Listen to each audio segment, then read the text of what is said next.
Hi guys, welcome back to the channel. Today we're going to talk about a major change to how the new social housing program builds homes. Now, it was recently announced that they are now going to start to build modular homes through this program. Usually they did it the old-fashioned way with concrete and steel, and it was expensive and it took a long time. So the program is now moving towards using modular homes where the pieces for the homes are prefabricated and you bring in the pieces and you just assemble them at the site. And it takes weeks instead of years to build a home. So and it's also cheaper. A modular home, a two-bedroom could cost about $4.4 million. So it is a lot cheaper and moves much quicker. So the new housing program, it builds homes for the lower income areas and it gives them away free. They don't sell them, they give them away to people.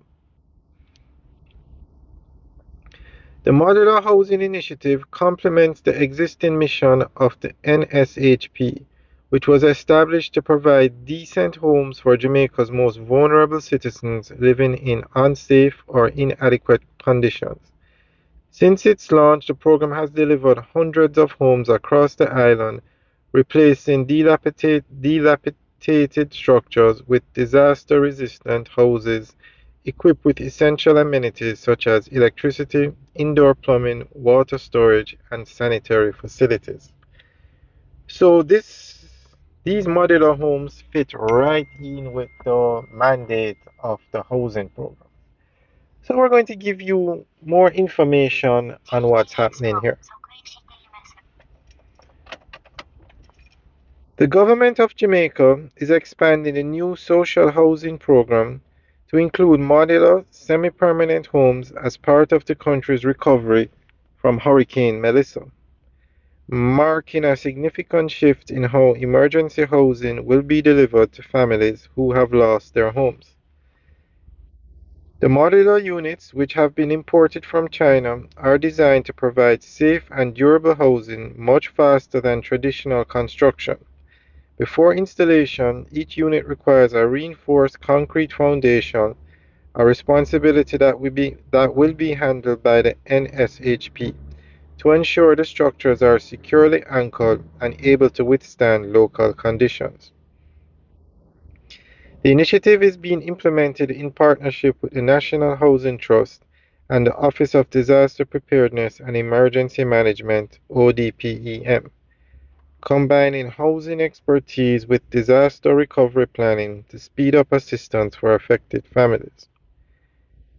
Approximately 2,000 modular units are expected to be deployed during the recovery effort.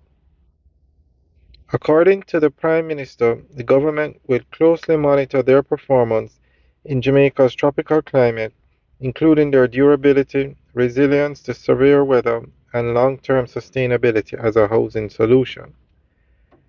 The Modular Housing Initiative complements the existing mission of the NSHP, which was established to provide decent homes for Jamaica's most vulnerable citizens living in unsafe or inadequate conditions. Since its launch, the program has delivered hundreds of homes across the island, replacing dilapidated structures with disaster-resistant houses equipped with essential amenities such as electricity, indoor plumbing, water storage, and sanitary facilities. Alright guys, that's the end of the update. Let us know what you think. Leave your comments in the section below. Alright guys, have a good day.